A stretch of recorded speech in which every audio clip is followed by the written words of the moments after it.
Hello, everybody. Oh my God, I have a microphone and the ability to walk and tap dance, and I have a laser pointer, which I've been annoying Dave with. Anybody have a cat to play with? It's really fun. We're just going to get started here in a second. I'm Doug O'Flaherty. I run product marketing for the Spectrum Solutions stuff at IBM. You may have noticed in Rob Thomas's slide there was a piece in there. He's talking about what is the line AI for unique did not happen without IA. So we're the storage pieces and stuff underneath it. And my colleague, Pallavi, our Twitter handles are up there. You feel free to abuse us and say nice things, whatever you decide to do. It's good stuff. We're going to take a little bit of time and talk somewhat about how storage really does matter for some of the analytics for AI, what we're doing with Hadoop, and how it works together. I'll start off and sort of give you a little bit of preview of sort of where we're headed from the IBM infrastructure side, and then Pallavi will close out and talk a little bit more about some of the products and the customers that we have who are really using it, very specific use cases with Hortonworks today. And Clicker, for some reason, Clicker is not happy at the moment, so we have tools. As Rob talked about earlier this week, right, we've had a long-standing relationship between Hortonworks and IBM. It's a great partnership for all of us all the way around. IBM has always been pretty committed to open source and pretty good at working in the world. But we're known, especially on the infrastructure side, as kind of having a lot of really cool, heavy iron proprietary pieces underneath. And so more and more you keep seeing IBM out there with our ecosystem partners, especially on us on the infrastructure side, really working in the open source space and doing more things with the open source world. Hortonworks is a great example of it. We have been certified on IBM Power, IBM Cognitive Systems, with Hortonworks for quite a while. We've also had our centralized storage, IBM Spectrum Scale, which can be done as software, can be deployed everywhere, and Pallavi will get into some great details about that and give you some data. And our engineered solution called Elastic Storage Server have been certified with Hortonworks for quite a bit. And Pallavi, how many weeks ago did we announce the new support for tiering for HDFS? 2 months ago, so about 8 weeks. About 8 weeks ago, we got to do another announcement with Hortonworks around the ability to tier data within the Hortonworks environment. The reason we keep seeing this as getting more and more interesting is that we're in an accelerated time frame of open source becoming such a fundamental part of everything that our enterprises are doing, and looking at the big data problems that they have out there, and how do we partner with the right people in the world to do it. Monday, my team helped announce IBM Power AI Enterprise, which is a collection of open source frameworks that are optimized to run on Power, coupled with some semi-proprietary stuff that we've done, which is to take our heritage from spectrum computing, and that's sort of like deep, interesting resource and scheduling tools that have been doing massive HPC and other kind of environments.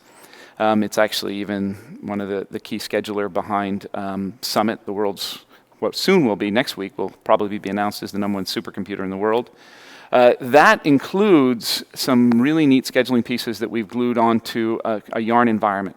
So I was in a great presentation yesterday with somebody from PayPal talking about their 42 petabytes worth of data and some of the jobs that they had to run.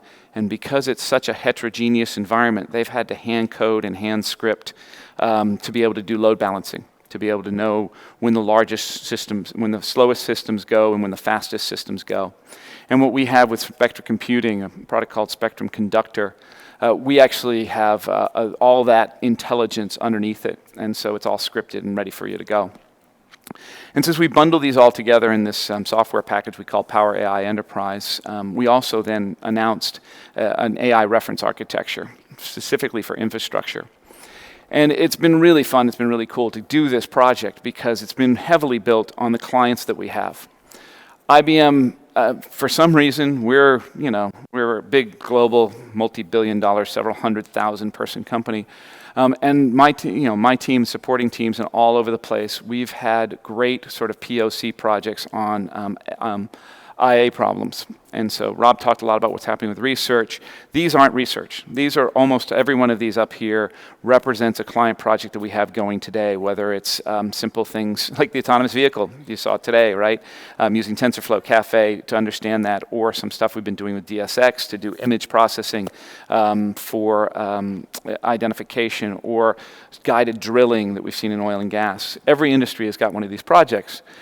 And the IT departments, as was evidenced really in a great presentation from the Standard Bank team yesterday, the IT department doesn't actually know very well how to interact with the data science world. The data engineer, the traditional sort of SQL production person, your systems of record kind of person, starts this all off with how do I get my data out? And you guys, especially since we're all here at a Hortonworks conference, DataWorks, we all know this problem, right? Extracting data out, how do we do the ETLs? How do we get stuff into an environment that we can use Hadoop or Spark or HBase or Pig or something against it in order to build a better, more distributed, unstructured data environment. But these data scientists are actually working against the same space with new tools of Caffe and TensorFlow and PyTorch, et cetera, et cetera. But they're really lousy coders. That's one of the things that we've observed several times. And they have to work with business analysts, the DevOps teams, try and get the stuff out there in order to make a real infrastructure problem.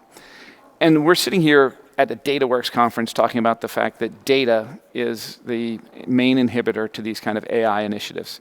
And so the problems that you guys have already run into if you're currently running Hadoop someplace and building a large and scaling environment, whether it's a couple hundred terabytes or the 42 petabytes that PayPal was referring to yesterday, or the 250 petabytes that are being deployed for Oak Ridge National Laboratory, how do you wrangle all this data and what do you do with it? And we saw some really important trends as we looked across the industry here that I think you guys will find really familiar, right?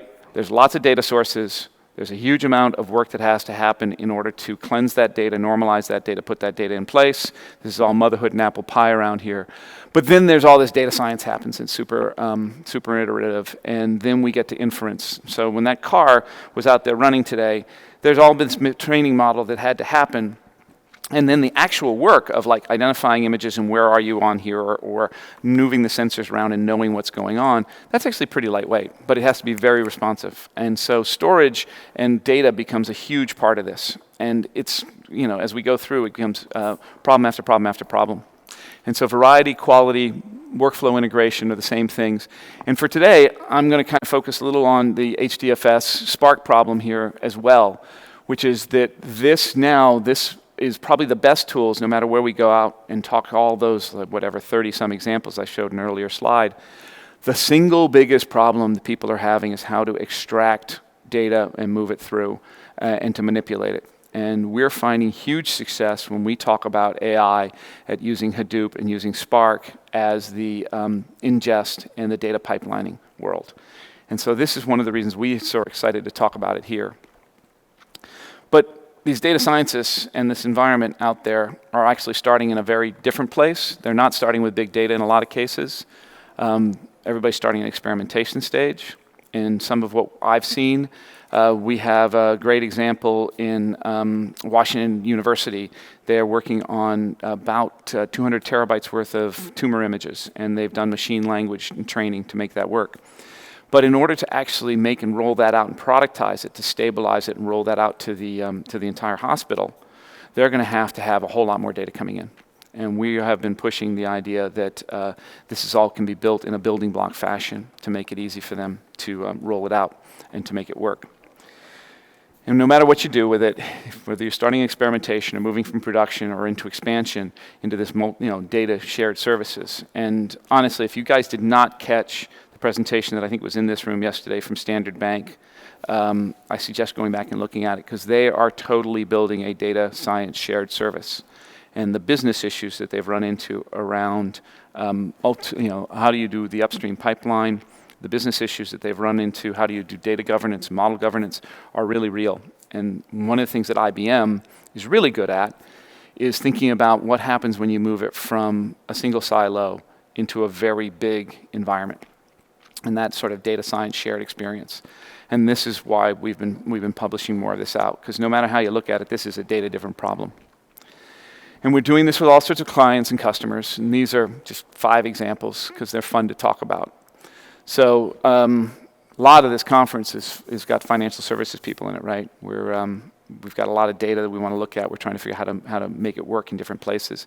I've got 2 examples up there right now. One of them is Wells Fargo, who is looking at financial risk models, and they are using multiple data streams coming in and using the latest AI stuff, mostly Caffe and Tensorflow to write integrated learning pieces to help manage the regulatory requirements.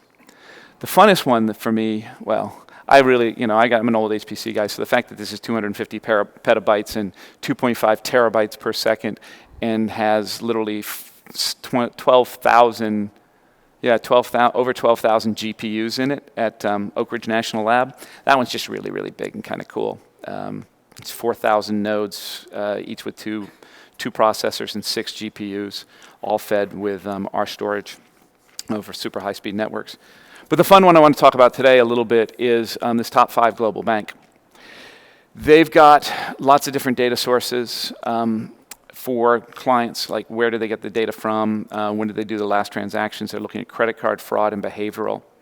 And what they've done is pulling stuff into and through a Hadoop environment, into Spark, doing all the data transformations there, and then on the output of that, applying AI rules. So this is a real-time data stream and pipelining environment. And they've built this all on IBM systems. IBM Power, NVIDIA GPUs, Spectrum Scale as the storage underneath it, running on a system called ESS. So that is the common factor on all these. They're all looking at a storage environment that they don't have to move data around. It's one thing to be talking about that data workflow. It's another to be paying for moving copies from place to place to place. You're looking at the various AI environments. Most of that stuff is file-based. There are some great interfaces to it that can work with your standard HDFS. But the advantages of being able to do it in a POSIX compliant or do it with standard NFS or SMB are many. And it does do 2 things to it. One is you have to change your model a little bit. It's a real advantage for centralized storage. But the other is you have to change your performance profiles. So you've got to have much lower latency. You're starting to need flash services, at least at the inference tier. This announcement around the tiering with Hortonworks is an incredible one, an important one, because as you add AI to your Hadoop environments, you're going to need to have very low latency inference engines, model building, and a lot more shared services that come in. And it's going to change the storage profile that you have. And a software-defined storage like IBM Spectrum Scale, which can tier, have policies, can be deployed in multiple ways and places, whether it's across multiple systems like you already have with Hadoop, or in a centralized storage like with ESS, or out into the cloud, AWS. You start to look at this. So that's my preamble, my sort of tee up for Pallavi to talk about why AI changes the way your storage works. And the things that I want you to remember are that this thing is an integral pipeline. There's a whole team of people who are working on it, and it is going to have to change the way you deal with that large amount of data and the data access density that's going to drive you to looking at more capacity, lower latency, and higher throughput. And IBM's got some solutions for you to help you do that. So, thanks, Pallavi. Thanks, Doug. You can kill me. Okay, so this seems to not work. Okay, so what I'm going to talk now is really getting a little bit deeper into how our customers are using Spectrum Scale-based storage with Hadoop and Spark environments, and why they're choosing this storage. So when I say that people are choosing Spectrum Scale-based storage, what is happening here is the default mechanism of storage in Hadoop environment is HDFS, and what customers are doing here is replacing HDFS with Spectrum Scale-based storage, and I'm going to talk about why they are doing it and what use cases are being solved by Spectrum Scale-based storage. So here are some of the top reasons why customers are choosing Spectrum Scale storage for Hadoop and Spark. The key being faster ingest into your data lake. scalability, unmatched scalability, and less storage footprint for your Hadoop workload. So these are the top reasons why people are considering spectrum scale storage, and let's see how that is being accomplished here. So the first one is in-place analytics. In-place analytics means that what spectrum scale storage allows is you can just have one single copy of data and access that data using either NFS, SMB, CIFS, POSIX, HDFS, all of these different file access protocols. And essentially, POSIX is key here because people are finding that you can ingest data super fast with POSIX protocol, and then you can run analytics on HDFS, on the same data. So that's one reason people are using in-place analytics. And the another being that you can actually run traditional applications and analytics applications on the same data lake, because traditional applications can ingest data using NFS, SMB, etc., and then you can run analytics on the same data lake. So that's why in-place analytics is the key reason why people are considering spectrum scale storage. Another being really shared storage. So you can grow storage independent of compute with spectrum scale ESS. And then what it brings with it is a software RAID, which allows you to actually eliminate three-way replication that you have to do with HDFS. So essentially growing storage independent of compute with really high-end data protection technology called spectrum scale software RAID that allows you to get the same level of data protection with less storage footprint. The third being extreme scalability with parallel file system architecture. So with spectrum scale, what you get is a parallel file system architecture, which actually allows you to use the same node as data node as well as metadata node. So you can scale your number of files to billions of files without having a name node bottleneck kind of problems that you see with HDFS. So that's another reason why people are considering spectrum scale storage.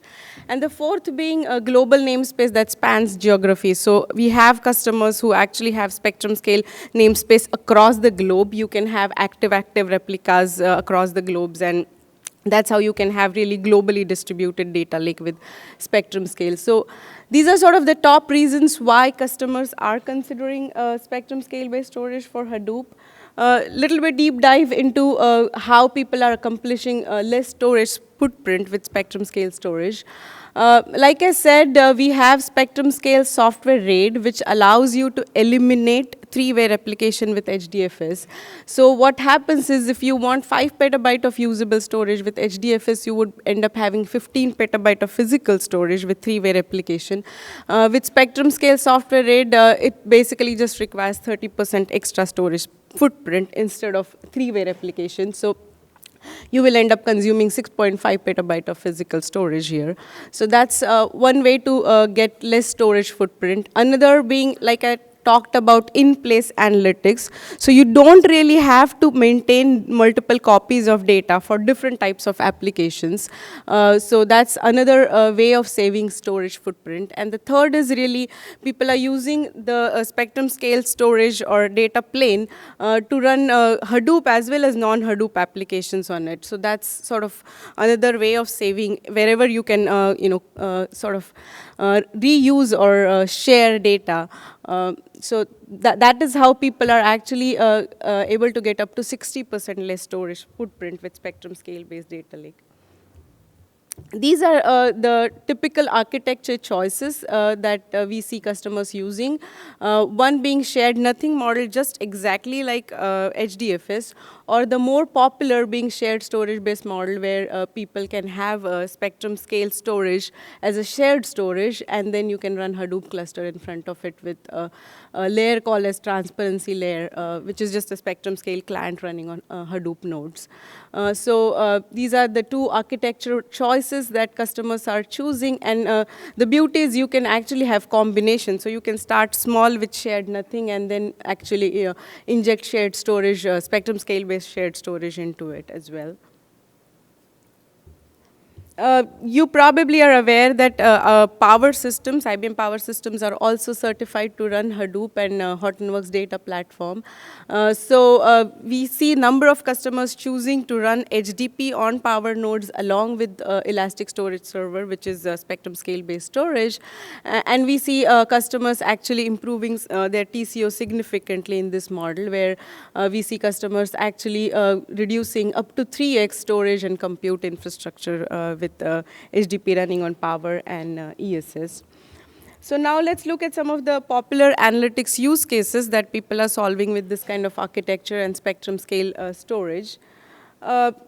When we talk to customers, these are some of the challenges that they are seeing with their Hadoop and Spark data lakes, and that's when they're really looking at alternate storage models apart from HDFS here. So the challenges are EDW, very expensive enterprise data warehouse setups, silos of infrastructure for various analytics workflows, multiple copies of the same data for traditional as well as analytics applications, very time-consuming data ingest cycles, and unmanageable analytics cluster sprawl. So these are some of the problems that people are facing with their Hadoop and Spark data lakes, and that's when we start having conversations for alternate storage strategies there.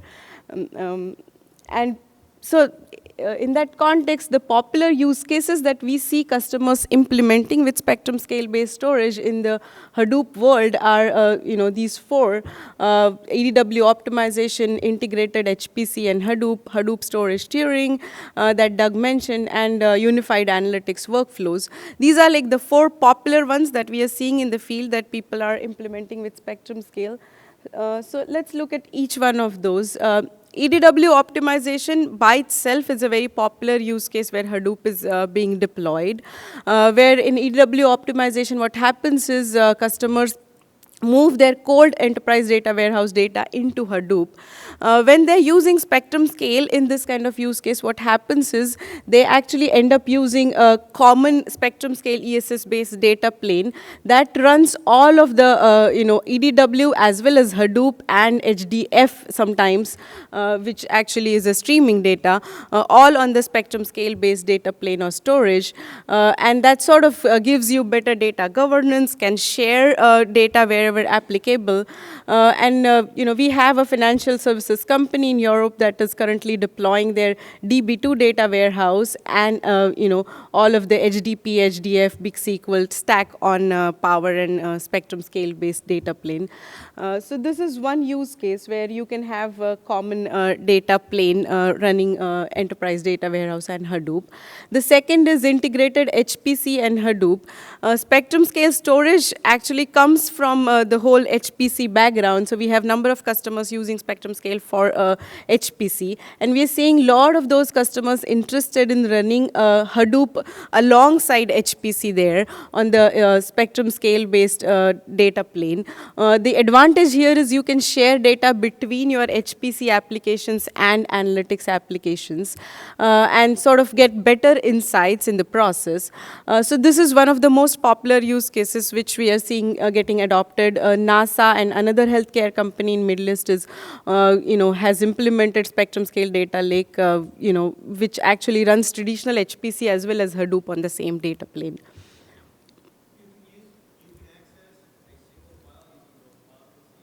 Yes, that's the beauty. Sorry? So, I mean, that is in-place analytics, right? It's not like at the same time you might be doing it, but you could ingest data using POSIX and run analytics on it, right? The locking is something that has to be done at the application level. No, you don't have to move file. That's correct, yes. Yes, yes. The question got asked about, so you can hear, right? So yeah, on the underlying file system has all the file locking for it. Each one is delivered as kind of a protocol node. So when you do the translation for HDFS or direct with an NFS or with a POSIX, it just uses the same locking file protocol and the token passing down at the file level. So it'll lock. So the underlying file system is common, which is the spectrum scale GPFS.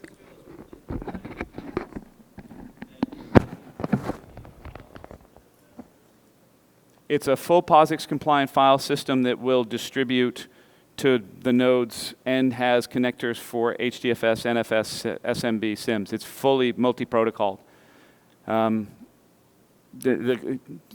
yeah, the file locking happens down at the file system. It is not an object store underneath there. It is not it's a fabulous distributed file system that's been running for ages.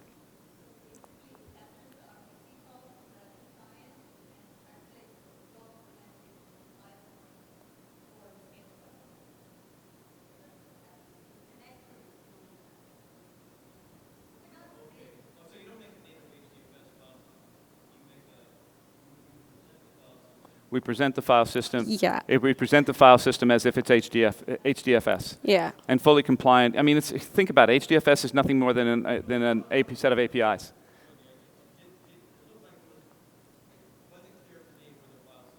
No, I'm glad you're asking the question. So thank you. Yeah. Oh yeah, please follow up.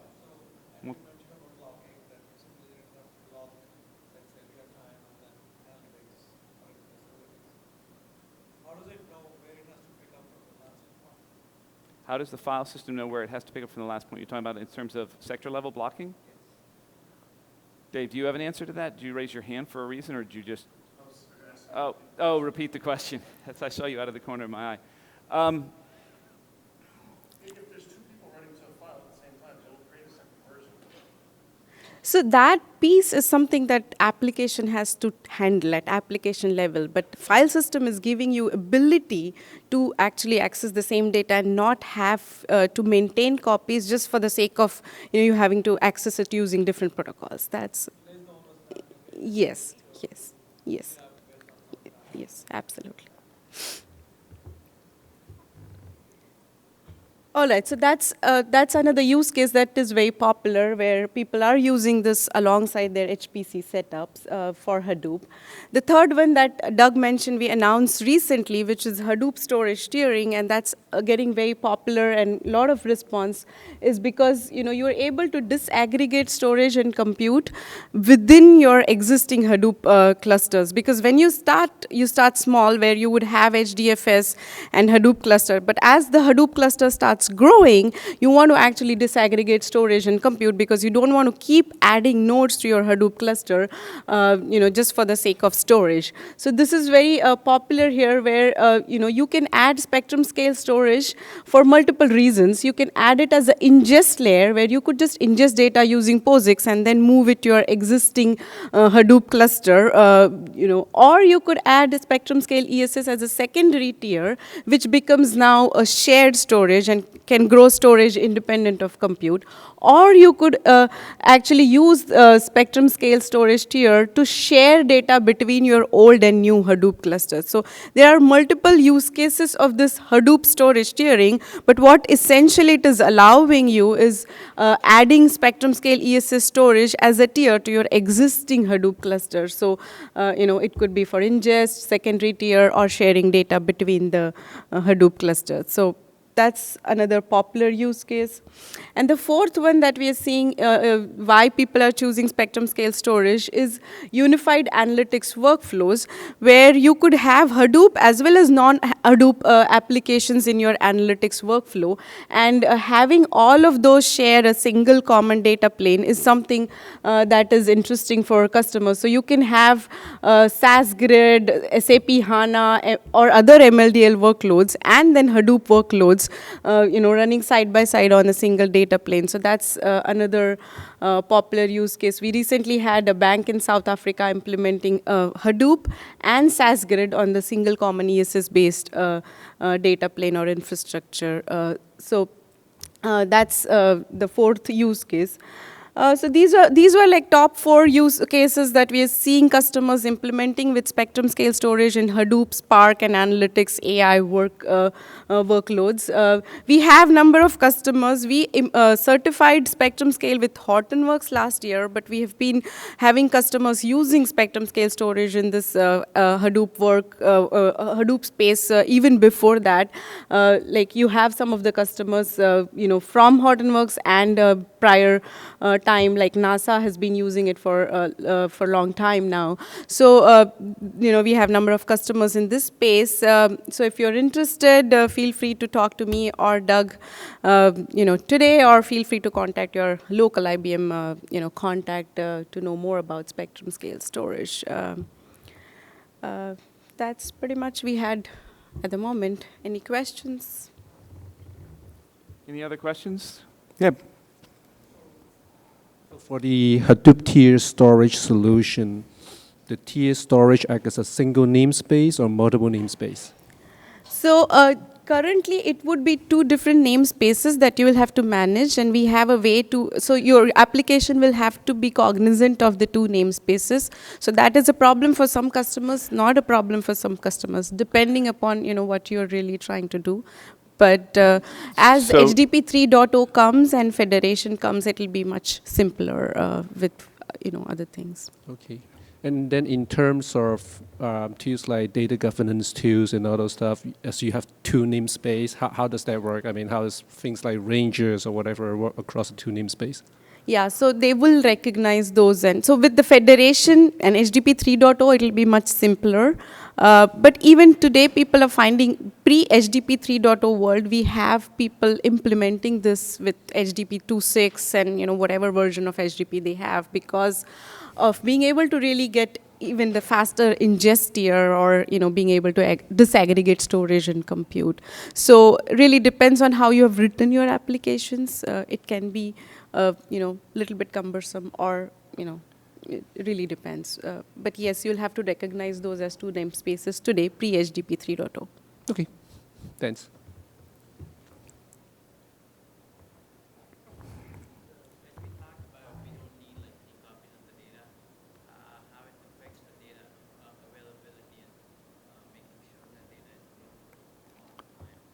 So the question's data availability. IBM Spectrum Scale's got multiple deployment models, but if we focus first on the Elastic Storage Server, it's all erasure coded and distributed data. So it's basically A+3 or A+2 data across the board and can be distributed across multiple environments, or you could actually even set it up for multi-site replication if you wanted to. So you actually have, with end-to-end checksumming, so you actually have a much higher degree of data integrity than you would get with a 3-way copy. You can configure, if you do a fully distributed system and you want to do 3-way copies for some reason, we'll support it, but we don't recommend it, right? The whole point is to really take advantage of the Spectrum Scale RAID, the distributed storage, and be able to do an A+3 or an A+3 or A+2 to be able to do it that way. And even when we do replication, we still do the checksumming. So again, we have a higher level of integrity.